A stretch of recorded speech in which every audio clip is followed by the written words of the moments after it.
get up here in the Zoloft and get your head right.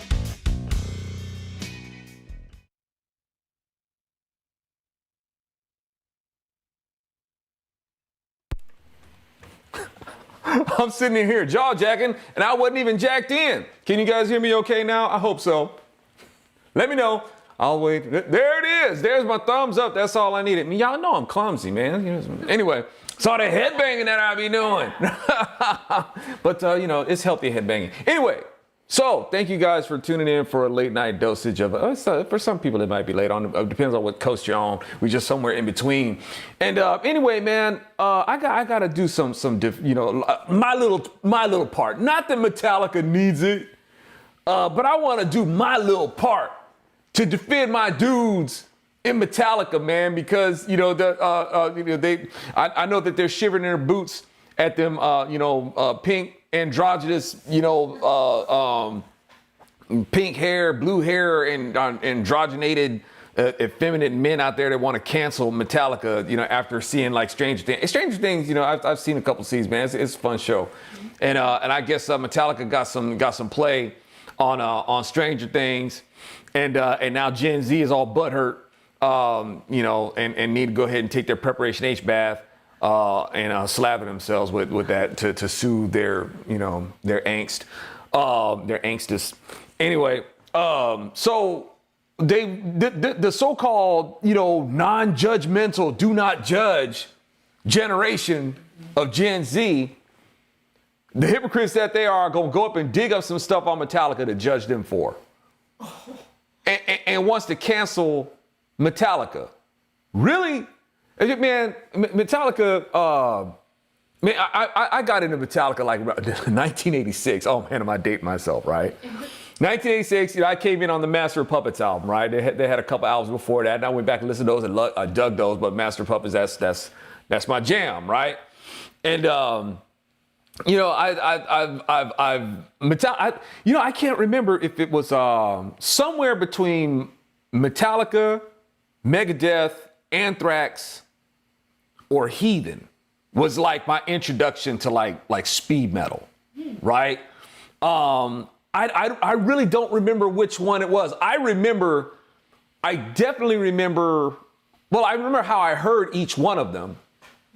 I remember I heard Metallica when I was ditching school. I was a freshman, and I was ditching school, and we was heading up to the skate park, right? We called it the nudist colony, right? Because it was an abandoned nudist colony. It was a big old swimming pool, and skaters would go up there and they would skate this pool, right? This just abandoned nudist colony. It was like ruins. It was like you wouldn't even know there was anything there aside from the ruins, right? Yeah, so that's what it would. And I wasn't a big skater, but I was in the drum line, and the drum line, our drum line had a bunch of skaters in it.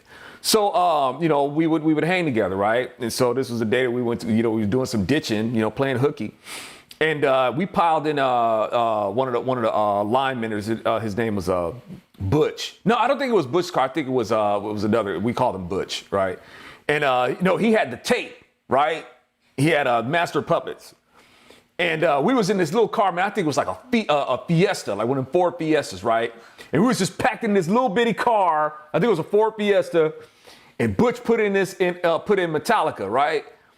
And man, when, we're just like rolling, like listening to, the introduction to Battery, right? Right? It's, just like, nice little Spanish kind of style mellow guitar. And we're like, dude, and Butch is like, wait for it. Just wait for it. So man, we want to get our skate on, man. We want to get hyped, dude. And Butch's like, wait for it. It's just like, man, I don't know where the power came from in this little bitty car that basically it was like a skateboard itself with seats. This little car that we had, this little Ford Fiesta. Man, when everything dropped in on Battery, dude, that was it. I don't know where, like I said, it's like, I don't know where the power came from to be able to handle what came through them speakers, man. But that was my introduction to Metallica. It's like, just imagine this coming in this small boy. The speakers are like right here, right? In this little bitty car, We practically sitting on each other's lap and still like trying to start mosh in the car, right? So Metallica that was my experience with Metallica, man, just going up to the skate park, man, and when they got up there, man, they were smoking that, just all about it. I'm just like sitting, yeah, man, this is awesome, right? So, but I still don't remember what order it was. I don't remember if I heard Metallica first or Anthrax first, because I remember when Indians came on, right? I was checking out Headbangers Ball, and Indians came on, and I was like, oh snap, man, this is dope. It's like Anthrax came on, and it just blew my mind, right? I just went, bonkers, like in my bedroom, just, I'm like, what, 13, 14 years old, right? Or was it Megadeth? And I remember going in and out of the commercial breaks, they would play this riff. And I would hear that riff, and I was like, dude, this is like the dopest thing they played all night, right? It's like, I love this. What is that song? And then one night during Headbangers Ball, after they had played that riff, they start the video for Wake Up Dead. And I didn't know that's what the song was, right? So it was Megadeth. And from there, Megadeth became one of my favorite bands. I was like, dude, this song is just it's crazy. But I'm pretty sure before I saw the video for Wake Up Dead by Megadeth, I heard Heathen.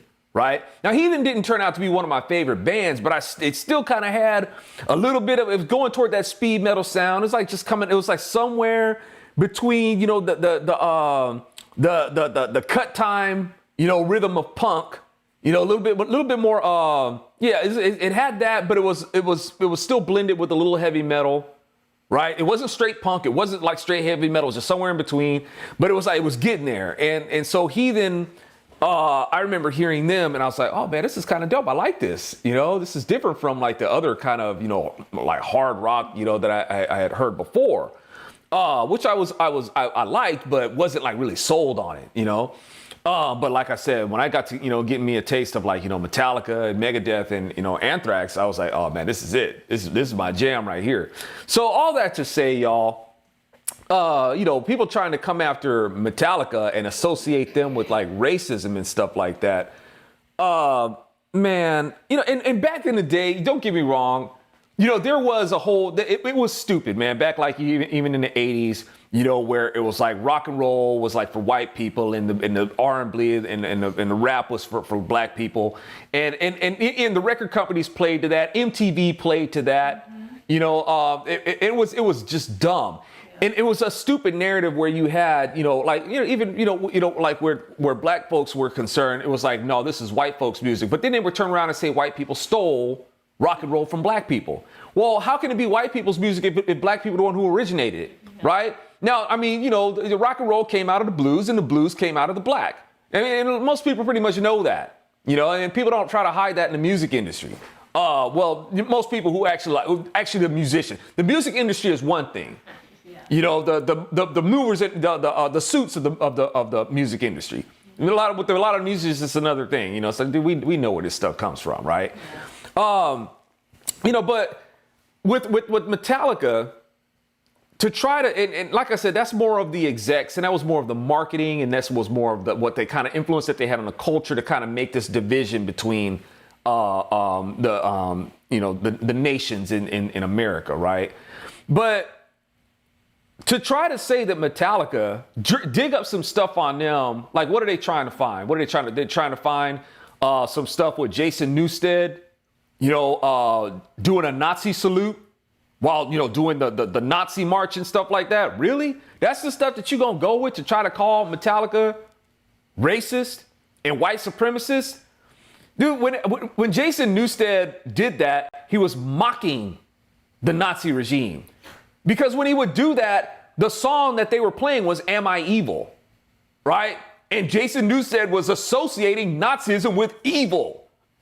Wasn't celebrating it, he was mocking it, right? Or even when he's talking to Hetfield and Hetfield's like, because Newsted got hazed a lot, right? And sometimes they would joke about it and he would be like, yes, Sergeant, right? And basically telling Hetfield's like, dude, okay, you're being a Nazi about this. So yes, mein Führer, I'll go and do that. It's like, he's mocking Nazism and he's mocking authority, right? Jason Newsted, during his time with Metallica, ain't no flipping racist, man. These Gen Xers, man, trying to really make I don't know what kind of attention that they're trying to see, trying to make some drama out of some stuff like that. Now, you might find some pictures like, with Hetfield, with like Kerry King and Kerry King. I've never really cared much for Slayer. I personally thought Slayer's music was kind of weak, really. I tried listening to a Slayer album when I was a kid. I think I put on Rain and Blood. I went to sleep.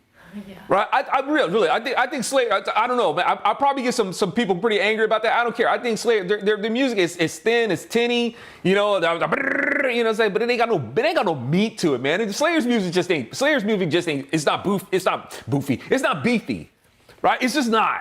Right? They try to come up with a hardcore image and they're the villains of heavy metal and stuff like that. I always saw so in Kerry King, trying to, wear the Confederate flag and stuff like that and say you want to sport, trying to, say stuff to black folks, say you wear your X and I'll wear mine. He's got the Confederate flag on and stuff like that. And look, I'll tell you what, you want to wear the Confederate flag, I don't care. You want to do the Confederate flag thing basically to bolster your ignorance because you really don't know what the flag is about, or maybe you do. But if you are one of those people who wants to wear the Confederate flag, all I ask is don't associate yourself with the Republican Party because it ain't got nothing to do with us. Please.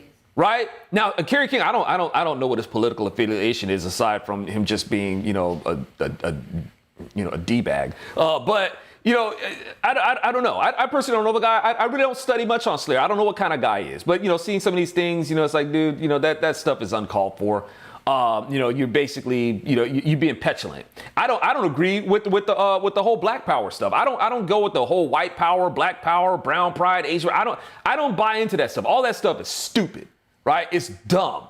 And when you got people like react to it, like doing the same stuff, well, you're just only going to get more stupid stuff, right? So, with the Confederate flag, even with Pantera, one of my favorite bands, they would sport the Confederate flag, but then they would try to justify it and have the Confederate flag with the wording on it saying heritage, not hate, which is like totally ignorant.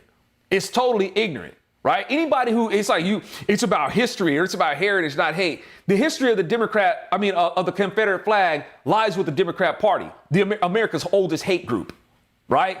That's the Democrat Party. And it's like when people try to make that, it's like you don't know the history of the Confederate flag. You don't know the history of Confederacy. I'll bet you've never even read the Constitution of the Confederate States, made by the Democrat Party themselves. So these bands, they do it to themselves, just trying to have a rebellious image while not really knowing what they're talking about. But they just want to look hardcore, right? And you think that the Confederate flag is hardcore? When you look at the Democrat Party, and what they represent, these people, celebrate having parades for men forfeiting their manhood, right? Rainbow flag and all the homosexual stuff like that. And you think that the Confederate flag is hardcore, the rebel flag? The Democrats are still rebellious. They're rebellious against nature, rebellious against God, rebellious against the Constitution. Hey, I guess that's what Kerry King likes. Hey, well, you really want to get down to the rebellion. You want to rebel against nature. Hey, homosexuality is right up your alley, right? So anyway, like I said, people trying to project that hardcore image, man, it just disgusts me.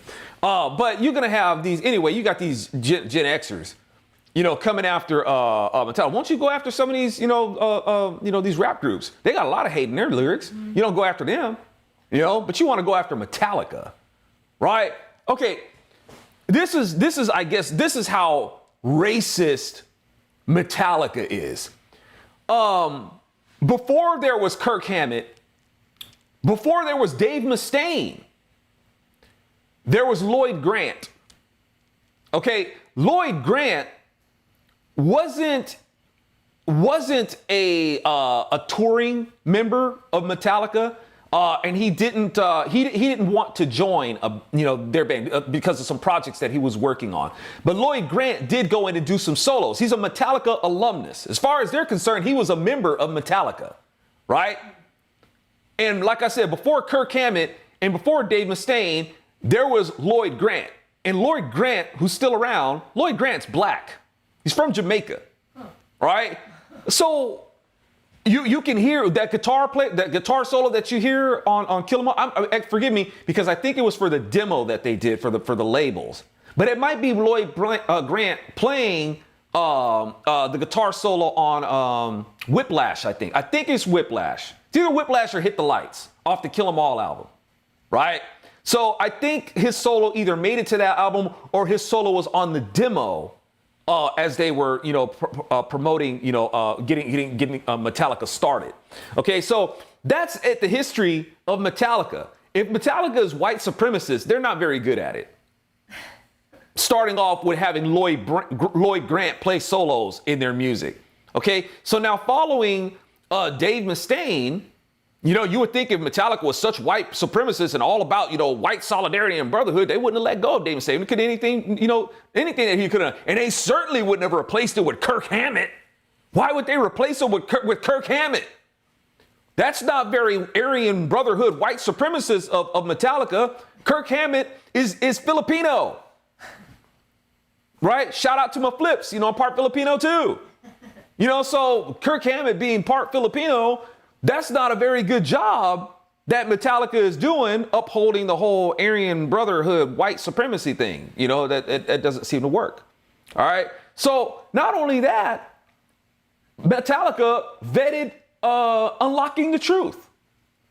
Unlocking the Truth was I don't know if they're still playing or not. But remember those kids? They started off at 13. They were in Brooklyn, playing some slamming heavy metal, right?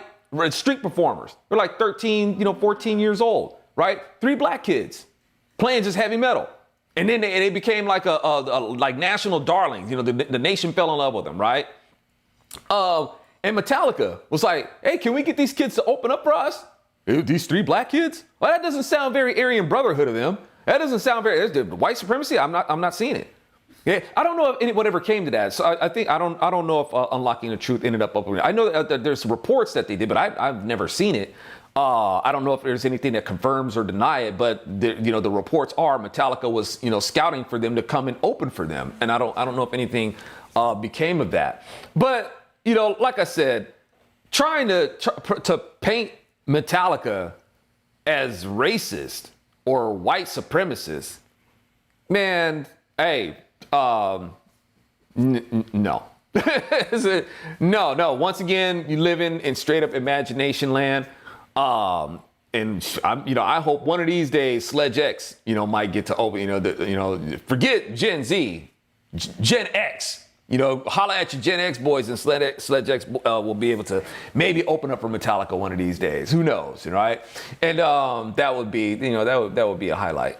And so at any rate, Metallica, God bless you, with it. It's like, and I hope that you guys, recognize the Lord for the blessings that you have. Rock out for the Lord, dang it, right? And it's like you guys have indeed been blessed. I've been blessed by your music. I appreciate what the Lord has done through you guys with your talents, to be able to just make some, some amazing music, maybe not the content, it's like, they ain't singing for the Lord with their content, but the skill, right? And Hetfield, man, I think is a great writer. His lyrics, I've always, really liked Hetfield's lyrics. So at any rate, y'all, I just wanted to go ahead and do my little part, to stand up for Metallica. What's up? So is the issue that, okay, so they got on Stranger Things, and then Gen Z didn't know anything about Metallica, so they went and looked up? I guess so. Tried to find something wrong?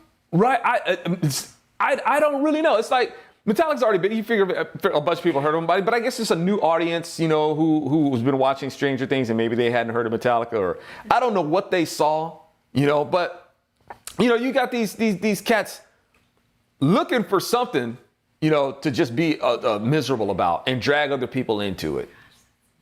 It's like, when you got people out there, you got men who are looking for a woman inside themselves, it's like, dude, you know, and so they're going to try to dig up some stuff like this. But at any rate, yeah, that's what we got. Anybody else? Aircraft Sparky and Nomad 0036. Dave Mustaine had a drinking problem. Yep. And Dave's drinking problem led to Megadeth having so many different members. Yeah, and with Mustaine, now Dave is supposed to be an outspoken Christian. All right. A lot of times I still think he kind of puts his career first. wants to appeal to his audience first before, more than, appealing to God. But Dave Mustaine does say flat out, hey, man, I'm a believer in Christ. He's come to that. Dave Mustaine, it took him a little while, but Dave Mustaine knew that his drinking had really become, I think he's come to grips with that. I think the way he puts it is, when I was with Metallica, those guys were like jolly drunks, right? We all drank, right? But they were like jolly drunks, and I was like the mean drunk, right? Some people get really belligerent when they drink, right? I had a band earlier on, and I had one of them kind of drunks in the band who just became full blown, jerk, right? When he would drink. And yeah, I had to get out. I had to get out of that. But Dave Mustaine, yeah, it's his drinking, and then combined with the, he would surround himself with other drug addicts too. Yeah. And it's unfortunate. Like I think about Dave Mustaine. One thing about Dave Mustaine though is, despite his abuse, his substance abuse, he was able to pick amazing musicians. Like, I don't know if folks like up until Peace Sells, he had cats like Chris Poland and Gar Samuelson. And man, Chris Poland, amazing guitarist, right? And Gar Samuelson, both of them. Gar Samuelson's amazing drummer. Chris Poland and Gar Samuelson used to play in a band called the New Yorkers. You would know that they were speed metal players, right? Full on, I'm talking just mind-blowing jazz fusion, the stuff that they were doing in the 70s, right? And Dave Mustaine connected with them, and Dave was like, yeah, man, I want this for Megadeth, right? So unfortunately, and Gar Samuelson, I think he OD'd on heroin. So Gar Samuelson was a drug addict himself. It's a shame, man. These people blessed, but they get greedy and they just, they can't get high on what they're blessed with. Amen. They want to get high on something else. It's just straight up greed. And, but man, Gar, if you ever look them up, you won't find a whole bunch of stuff, but there's like some crappy recordings but the music, it just comes through. It's just amazing stuff that you would find with Gar Samuelson and Chris Poland before they joined Megadeth. And but yeah, Megadeth has gone through Chris Poland. After Gar Samuelson, his drum tech, I can't remember what his name is. It seemed like it was Buddy or something. I don't know if it was Buddy. Probably butchering that, but it was his drum tech, right? And he was, drugs.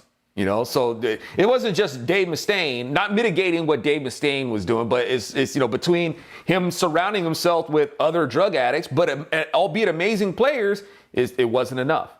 So following Chuck Baylor, that's right, Chuck Baylor was the drummer's name. What am I thinking, Buddy? He kind of looked like a buddy, but anyway, Chuck Baylor, and then after Chuck Baylor, I think was Mendoza came after that. But after Poland, who was his name? Jeff Young.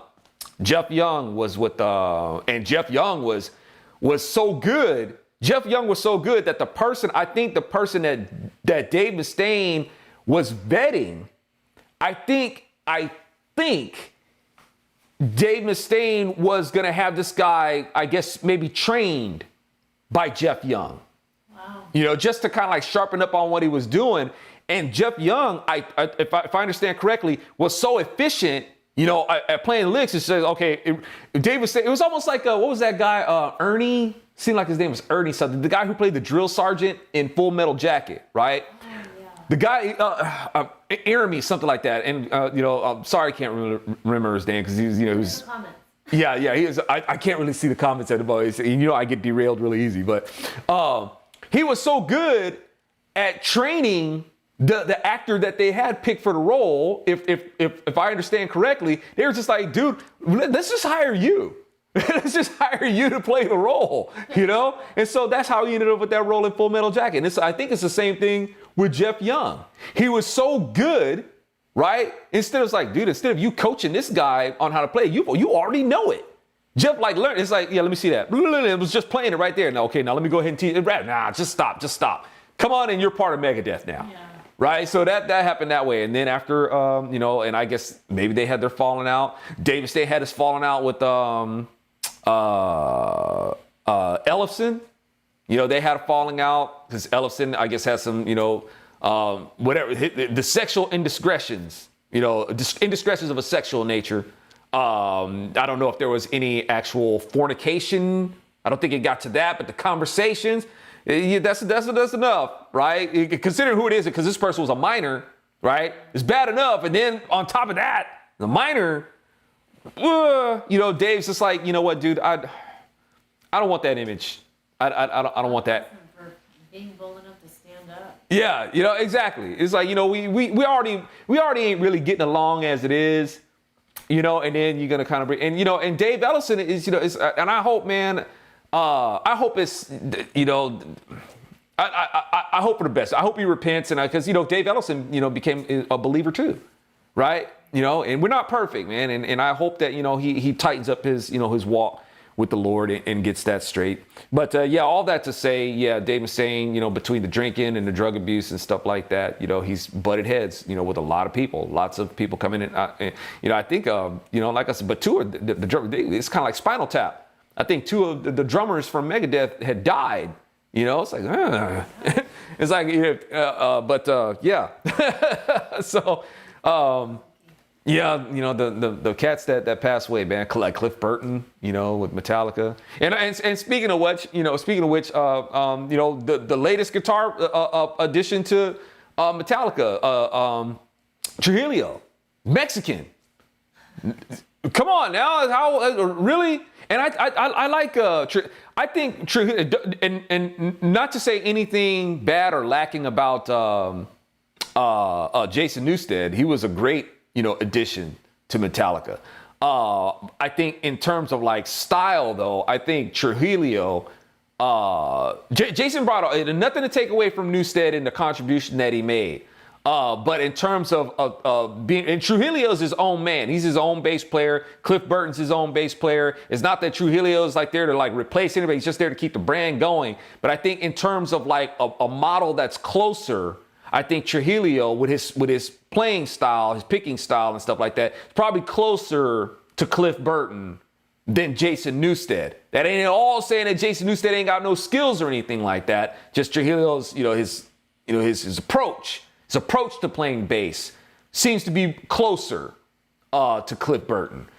Maybe in terms of you know, genre and stuff like that, you know, Newsted may be closer to Cliff Burton, but you know, just like I said, but the approach, I think Trujillo kind of is closer as far as that goes. And Trujillo is a madman, you know, on bass, you know, and Newsted, you know, definitely was too. And I like the little project that he put together also. A little project, it was kind of big.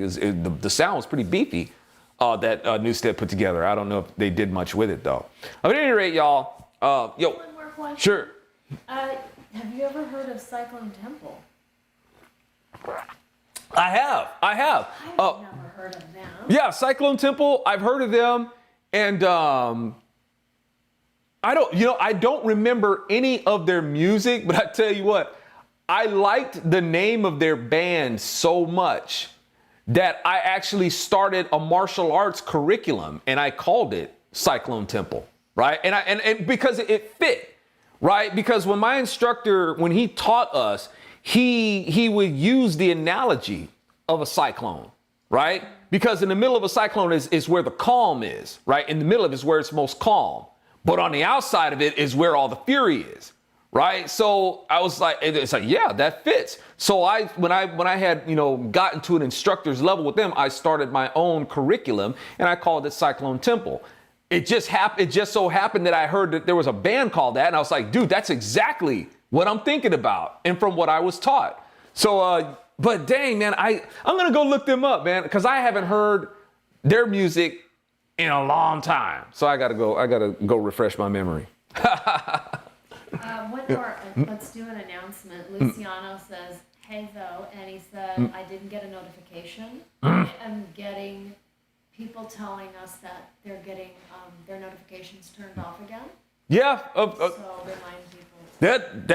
That's just like that's just been a thing for us for years. People, their notifications get automatically turned off, or sometimes they don't even have to turn them off. They just don't get them. Right? So all that to say, y'all, you can't really depend on YouTube to let you know. They want to keep me, silenced. So if you go to bronzeserpentmedia.com, like what's playing in the background right there, bronzeserpentmedia.com, just become a member. It's free, and when I upload content, you will get the notification for it. It's more dependable there. Sometimes things may go up later. I might post some stuff up on YouTube, but regardless of which, you'll know that I did it, even if I put it up there after. You'll know, right? So boogie on over, bronzeserpentmedia.com, become a member, drop a buck in the bucket, keep bros on to go, get the shirts, right? Mugs, all that sort of stuff, and check out the books and help us to build this operation, y'all. So we can really, make some more competitive content. Not just sit here being a topic. I'm trying to get out of this box. I want to get out of this box, right? Sanitarium, leave me be, right? I went out, right? So we can do some bigger stuff. Quick question. Yeah. On the way out, would you consider Helter Skelter to be metal? Ooh, man, that's a good question. Oh my goodness. I had to. Oh, okay. Well, I would let me just go ahead and kick it out there. I'll say yes, and the reason why I'll say is because the term heavy metal had already been implicated. I think there was a journalist that described Hendrix's music. That was when heavy metal, like as far as the most popular. I'm not saying that this is absolute, but the most popular lore or legend, if you will, whatever, because we talk about heavy metal, we talk about big, right? Association of the term heavy metal with music was describing what Jimi Hendrix's music sounded like. And he said that Hendrix's music sounds like bits of heavy metal falling from the sky or from the heavens or something like that. And that's when we got the term heavy metal associated with music. All right. So the term had been brought up. So Helter Skelter following that, right? I think so. I'm pretty sure. And so why not? The term had been made. So I think that it's fair to say that Helter Skelter, falls under the heavy metal brand. Proto heavy metal. Why not? Right? Yeah. All right, y'all. Thank you guys so much for tuning in for an evening dose of from TZL, and you know the spiel, man. Boogie on over to bronzeserpentmedia.com. I appreciate you guys' support. You guys are a blessing, and thank you for making this among your favorite. Well, this is the head. I'm not one of your favorite Head Right hangouts. This is the Head Right hangout. There are many hangouts, but this is the Head Right hangout. Shut up, cat.